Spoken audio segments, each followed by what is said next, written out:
Welcome back to Ausaf Ramzan. ख़वातीन व हज़रात, ईद का मौका खुशियों, मुलाकातों और खूबसूरत तैयारियों का दिन होता है। इस दिन हर कोई चाहता है कि वो ना सिर्फ अच्छा लिबास पहने बल्कि उसका मेकअप भी दिलकश और खूबसूरत नज़र आए। ख़ास तौर पर ख़वातीन के लिए ईद की तैयारियों में मेकअप एक अहम हिस्सा बन चुका है, क्योंकि ईद के दिन तस्वीर, मेहमानों से मुलाकात और तकरीबात सब कुछ एक ख़ास अंदाज में होता है। लेकिन अक्सर ये सवाल भी आता है कि ईद के लिए कौन से मेकअप प्रोडक्ट्स इस्तेमाल किए जाएं और कौन सा मेकअप जो लुक है वो ज़्यादा मुनासिब होगा, और तस्वीर में मेकअप को किस तरह से फ्लॉलेस दिखाने के लिए किन चीज़ों का ख्याल रखना चाहिए। इसी तरह से गर्म मौसम में मेकअप को देर तक बरकरार रखना भी एक चैलेंज बन जाता है, और आज हम इन्हीं सब मौजूआत पर बात करेंगे। जी, इसी पर बात करने के लिए उसाफिर रमज़ान के सेट पे हमें ज्वाइन कर चुकी हैं अलीना शाह हैं। आप मेकअप आर्टिस्ट हैं। Thank you so much Alina for your time. कैसी हैं आप? मैं ठीक हूँ। अच्छा अलीना, अब चूंकि अब आखिरी अशरा चल रहा है और सब इस तैयारियों में भी हैं कि हमने मेकअप प्रोडक्ट्स लेनी है, अच्छे अच्छे कपड़े भी लेने हैं, लेकिन अब गर्मी भी हम उस तरह से देख रहे हैं कि वो भी हो गई है, तो मौसम के लिहाज से किस तरह का मेकअप होना चाहिए?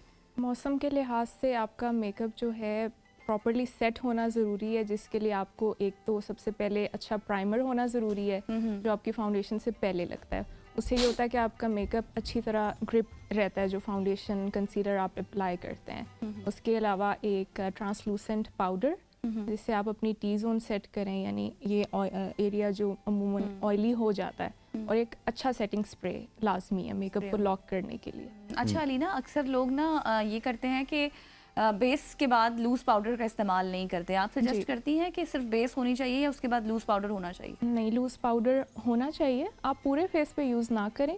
जो आपका प्रॉब्लम एरिया है, जहाँ आपको ऑयलीनेस ज़्यादा होती है, जो कि मोस्टली ये टी जोन इसको हम कहते हैं, ये जो आपका फोरहेड हो गया, नोज़ की साइड्स हो गई, तो इन एरियाज़ पे आपको लाइटली सेट करना चाहिए। ठीक हो गया। और मुझे ये बताइएगा कि आजकल कौन कौन से ऐसे ट्रेंड्स चल रहे हैं मेकअप में जो ख़वातीन फॉलो कर सकती हैं?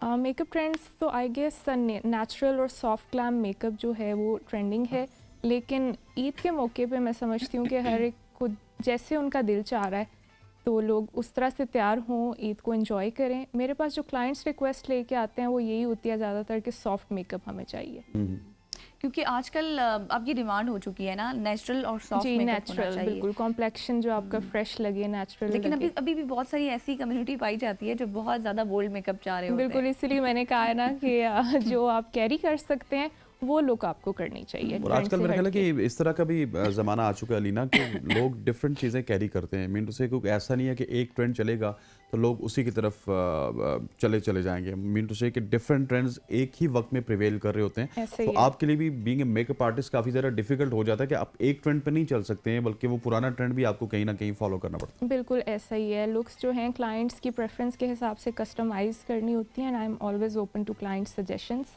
तो bold looks, soft glam looks, जिस तरह क्लाइंट्स प्रेफर करते हैं और उनको बेहतर पता होता है कि हम पे ये सूट ज़्यादा करेगी, तो हम वही लुक कर देते हैं। सही सही। अच्छा मुझे अलीना बताइए, जो हाइलाइटर होता है इसका भी कोई ख़ास है? क्योंकि अक्सर लोग इसको अब पिंक शेड में भी आना शुरू हो चुका है, पिंक जी। भी इस्तेमाल कर रहे हैं, वाइट भी, गोल्डन भी।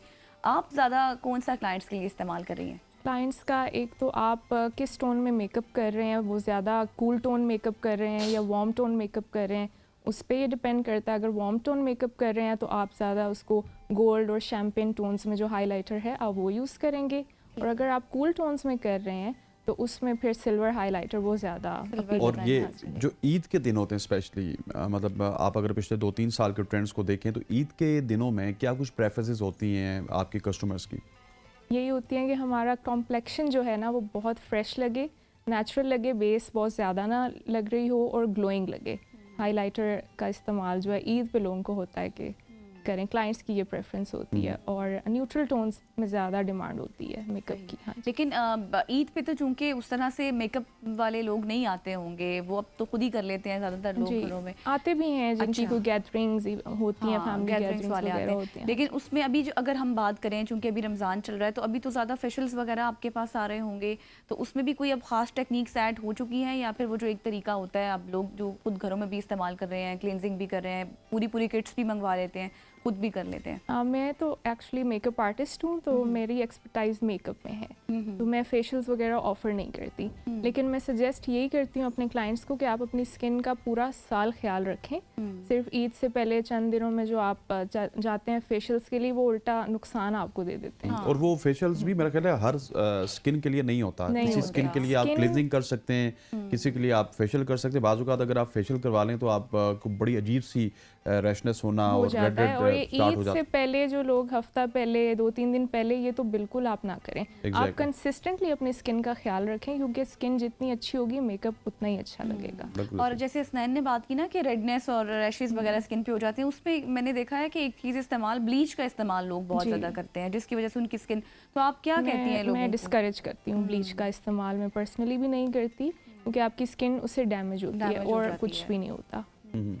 और ये स्किन का नॉलेज होना भी तो अलीना बहुत ज़्यादा बहुत ज़रूरी है। ज़रूरी और है, आप जी। क्या समझती हैं बीइंग ए मेकअप आर्टिस्ट, कितना ज़्यादा आपके क्लाइंट को अपनी स्किन का नॉलेज है? ज़्यादातर क्लाइंट्स को जो है, मैंने देखा है कि अपनी स्किन का इतना नॉलेज नहीं है, और अपनी स्किन का ख्याल नहीं रखते। वो एक्सपेक्ट करते हैं कि मेकअप आर्टिस्ट जो है हमारी अपॉइंटमेंट वाले दिन कोई उस मैजिक करेगा तो हमारी स्किन एकदम से फ्लॉलेस लगेगी। लेकिन मैं उन्हें बताती हूँ कि आपने कंसिस्टेंटली ख्याल रखना है अपनी स्किन का, तो ही आपका मेकअप भी अच्छा लगेगा। और ये देखने ज़रूर- वालों के लिए आप क्या बताएंगी, किस तरह से वो अपनी स्किन का हवाले से पता कर सकते हैं? उनको पता कौन कौन सी मेन चीज़ें हैं जो उनको पता होनी चाहिए? सबसे पहले तो ये है कि अगर गर्मियों में जिन लोगों की स्किन बहुत ज़्यादा ऑयल प्रोड्यूस करती है, इसका मतलब है उनकी स्किन ऑयली है, ठीक तो है। वो अपने जो भी प्रोडक्ट्स हैं स्किन केयर के, मेकअप के, वो उस हिसाब से चूज़ करें। डिफरेंट है। प्रोडक्ट्स आते हैं।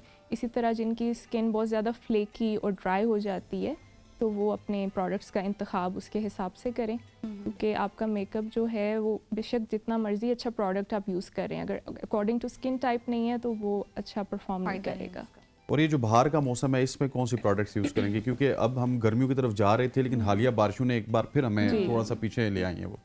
अभी जो आप रेगुलर अपनी स्किन केयर प्रोडक्ट्स यूज़ करें, एकदम से स्विच कभी भी करना अच्छा नहीं होता।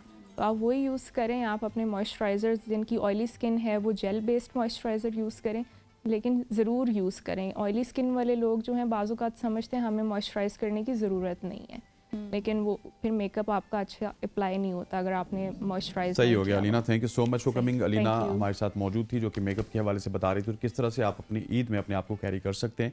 इस हवाले से आज हमने ये सेगमेंट किया। ख़वातीन और ज़ात, ये आपका वक्त हुआ चाहता है एक शॉर्ट सी कमर्शियल ब्रेक का। ब्रेक लेते वापस आते हैं हमारे साथ।